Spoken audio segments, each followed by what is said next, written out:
پاکستان اور قومی اتحاد کا سوال۔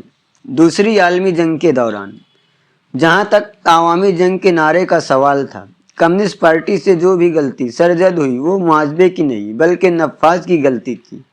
لیکن تقریباً اسی دور میں پارٹی سے ایک ایسی غلطی ضرور سرزد ہوئی جو اس کے لیے کافی کچھ نقصان کا سبب بنی۔ اس کا تعلق پاکستان کے مدعے سے تھا۔ یہ دور تھا جب مسلم لیگ کا پاکستان کا مطالبہ زوروں پر تھا، بلکہ لیگ نے یہاں تک واضح کر دیا تھا کہ وہ اس سے کم کسی بات پر مفاہمت کے لیے تیار نہیں ہے۔ دوسری طرف کانگریس کے نیتا اس مطالبے کو ماننے کے لیے تیار نہ تھے، کیونکہ اس کا مطلب ملک کا بٹوارا ہوتا، مگر وہ دل ہی دل میں یہ بھی محسوس کر رہے تھے کہ دیر سویر ان کو من مار کر پاکستان کا مطالبہ قبول کرنا ہوگا۔ ادھر برطانوی حکومت لیگ کے اس مطالبے کو کانگریس کا توڑ تصور کرتے ہوئے لیگ کو ہر طرح سے سہ دے رہی تھی۔ سامراجی چالوں کے باعث کانگریس کی یہ مجبوری آگے چل کر ستمبر 1945 میں اس کی پونہ قرارداد میں ظاہر ہوتی ہے۔ کانگریس کسی ریاست یا علاقائی اکائی کو ہندوستانی یونین یا فیڈریشن سے علیحدہ ہونے کی آزادی دے کر ملک کو منقسم کرنے کی کسی تجویز پر راضی نہ ہی ہو سکتی تھی۔ تاہم کمیٹی یہ اعلان بھی کرتی ہے کہ وہ کسی علاقائی اکائی کے عوام کو ان کے ظاہرہ خواہش کے خلاف ہندوستانی یونین میں رہنے پر مجبور کرنے کی بات نہیں سوچ سکتی۔ 1942 کی قرارداد۔ یہی حالات تھے جب 1942 میں پاکستان اور قومی اتحاد کے سوال پر غور و خوض کرتے ہوئے کمیونسٹ پارٹی نے مظلوم مسلم قومیت کا ایک نظریہ پیش کیا جو مرکزی کمیٹی کے پلینیم کی ایک قرارداد میں شامل تھا۔ یہ قرارداد پیش کرتے ہوئے پولیٹ بیورو کے ممبر ڈاکٹر گنگادھر ادھیکاری نے کہا تھا، ہندوستانی عوام کے ہر اس طبقے کو ایک الگ قومیت تسلیم کیا جائے گا جو ایک معلق خطے میں رہتا ہو، جس کی ایک مشترکہ تاریخی روایت، مشترکہ زبان و تہذیب، نفسیاتی بناؤ اور مشترکہ اقتصادی زندگی ہو، اور اسے آزاد ہندوستانی یونین میں ایک خود مختار ریاست کے روپ میں رہنے یا وہ چاہے تو اس سے علیحدہ ہونے کا حق حاصل ہوگا۔ اس طرح کل کا آزاد ہندوستان مختلف قومیتوں مثلاً پٹھانوں، مغربی پنجابیوں جو زیادہ تر مسلم ہیں، سکھوں، سندھیوں، ہندوستانیوں، بمانی، یو پی والے، منصف، راجستھانیوں، گجراتیوں، بنگالیوں، آسامیوں، بہاریوں، اڑیوں، آندھرا والوں، تاملیوں، کنڑگوں، مہاراشٹر والوں، ملیالم وغیرہ کی خود مختار ریاستوں کا فیڈریشن یا یونین ہوگا۔ آگے کہا گیا تھا کہ اس فارمولے کے تحت جہاں بھی مسلم ایک محلق علاقے میں اکثریت میں ہیں، وہاں ان کو اپنی خود مختار ریاستیں حاصل ہوں گی، اور اگر وہ چاہیں گے تو ان کو یونین سے علیحدہ ہونے کا حق بھی حاصل ہوگا۔ قرارداد میں یہ بھی کہا گیا تھا کہ پاکستان کا نعرہ مسلم قومیتوں کی خود مختاری کی جمہوری آرزو پر مشتمل ہے۔ قومیت کسے کہتے ہیں؟ لیکن آج یہ بات قبول کرنا پڑے گی کہ کمیونسٹ پارٹی کی یہ قرارداد ایک سنجیدہ قسم کی نظریاتی غلطی پر مبنی تھی، کیونکہ اس میں مذہب کو بھی قومیت کے ایک بنا تصور کیا گیا تھا۔ اسے سمجھنے کے لیے ضروری ہے کہ پہلے ہم قومیتوں کے متعلق مارکسی نظریے کو سمجھ لیں۔ یوں تو قومیت کا نظریہ مارکسزم کے آغاز سے ہی اس کا ایک اہم جزو رہا ہے، مگر اسے واضح الفاظ میں سامنے رکھنے اور اس کی تشریح کرنے کا شرف جوزف اسٹالن کو جاتا ہے، جنہوں نے لینن کی ایما پر روس کی قومیتوں اور ان کے مسائل کا گہرا مطالعہ کیا اور ان کے متعلق ایک جامع اور مربوط نظریہ بڑے ہی عام فہم الفاظ میں پیش کیا۔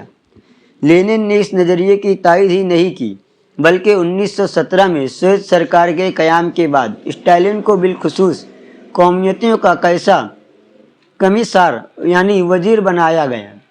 آگے پڑھنے سے پہلے یہاں ایک ممکنہ غلط فہمی کا ازالہ ضروری معلوم ہوتا ہے۔ بعض حضرات قومیت کے تصور کو نیشن کے تصور سے گڑمڑ کر سکتے ہیں، جبکہ یہ دونوں جدا جدا تصورات ہیں۔ بنیادی طور پر قوم کا سوال ایک حکومت کے تحت آنے والی ایک جغرافیائی اکائی سے وابستہ ہوتا ہے، جبکہ قومیت کے تصور میں حکومت کا سوال محض ثانوی اہمیت کا حامل ہوتا ہے۔ مثلاً آج کی ہندوستانی قوم بہت ساری قومیتوں پر مشتمل ہے۔ یوں بعض حالات میں قومیت قوم کی ہم معنی بھی ہو سکتی ہیں، مثلاً کوریائی قوم جو محض ایک قومیت نیشنلٹی پر مشتمل ہے۔ قومیت کی تعریف کرتے ہوئے اسٹالن نے اس کے 4 عنصر درج کیے ہیں۔ یہ ہیں ایک مثلاً جغرافیائی علاقہ، مشترکہ زبان، مشترکہ اقتصادی زندگی اور مشترکہ نفسیاتی بناؤ۔ ان میں اگر کوئی ایک عنصر بھی غائب ہو تو قومیت کی تشکیل نہیں ہوتی۔ بنیادی غلطی: قومیت کی اس معاشی تعریف میں مذہب کو کوئی مقام حاصل نہیں ہے۔ پوری دنیا کے عیسائی، مسلمان یا بودھ مل کر بھی کسی قومیت کا جزو کہلانے کے حقدار نہیں ہوتے۔ عین یہی وجہ ہے کہ اسٹالن نے روس کے یہودیوں کو بعض یہودی تنظیموں کی سوچ کے برعکس ایک قومیت ماننے سے انکار کر دیا تھا۔ اس کے برعکس گجراتیوں، بنگالیوں، ملیالیوں اور یا کشمیریوں کو ہم ایک قومیت کا نام دے سکتے ہیں، خواہ ان افراد کا تعلق کسی مختلف مذاہب سے کیوں نہ ہو۔ در حقیقت قومیت کی بنیادی پہچان ایک مشترکہ ثقافت اور نفسیاتی بناؤ سے ہوتی ہے، اور ان کو فروغ دینے میں سب سے زیادہ اہم کردار زبان کا ہوتا ہے۔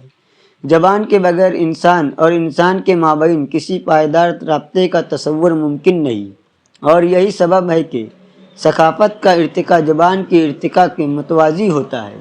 دوسری طرف مذہب انسان کے ذاتی عقائد کی چیز ہوتا ہے، وہ انسان کی زندگی کا ایک بہت چھوٹا سا حصہ ہوتا ہے۔ اتنا ضرور ہے کہ بعض حالات میں مذہب کا استحصال سیاسی مفادات کو پروان چڑھانے کے لیے کیا جاتا ہے، جیسا کہ آزادی سے پہلے اور خصوصاً 1935 سے 1947 کے دور میں مسلم لیگ کرتی تھی اور آج بھاجپا جیسی تنظیمیں کرتی ہیں۔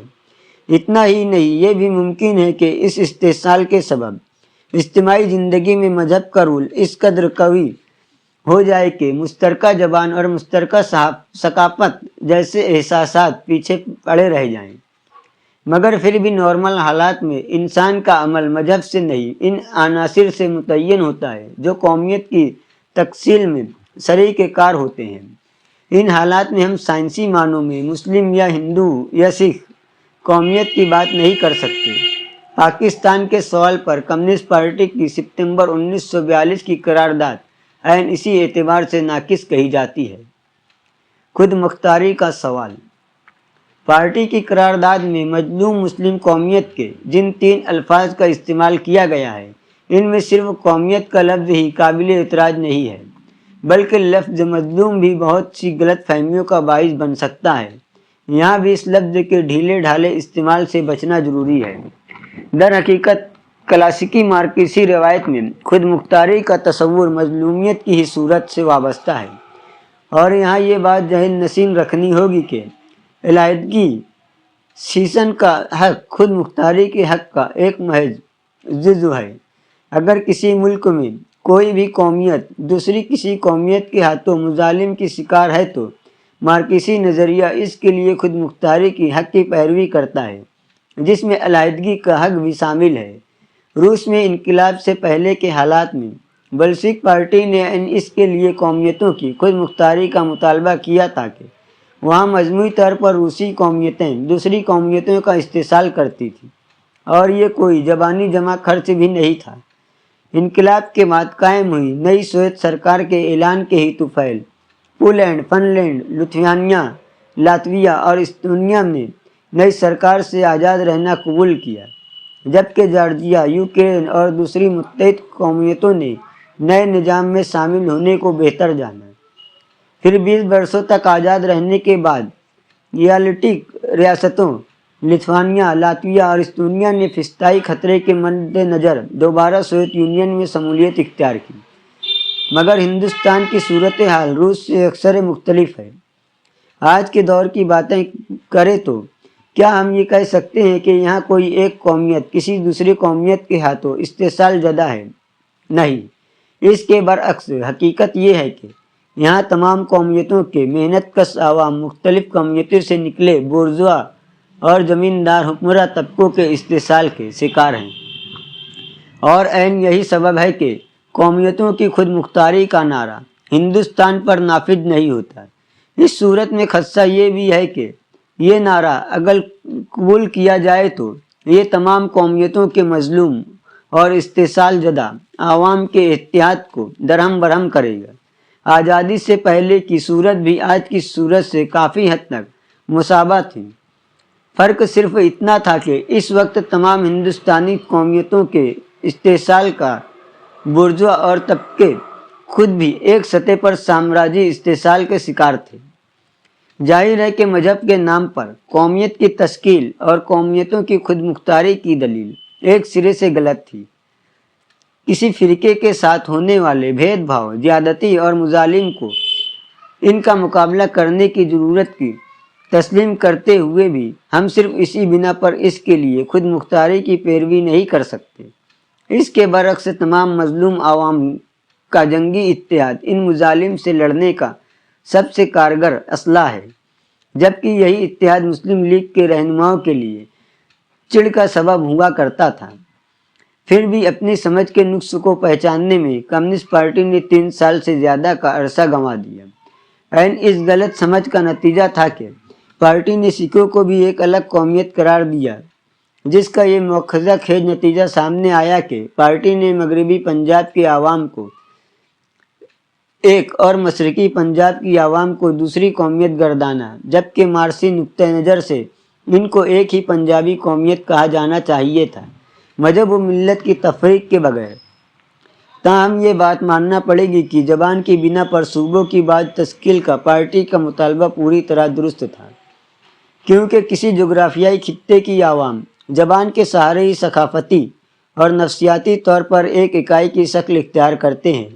آخر یہی سوچ تو تھی جس کے چلتے 1928 میں موتی لال نہرو کمیٹی نے صوبوں کی لسانی بازی تشکیل کا مطالبہ پیش کیا تھا، بلکہ خود کانگریس نے اپنی صوبائی کمیٹیاں اسی بنا پر برطانوی صوبوں سے الگ قائم کی تھی۔ دوسری طرف پارٹی کا یہ قول بھی درست تھا کہ خود مختاری کا حق علیحدگی کا روپ لے یہ قطعی ضروری نہیں۔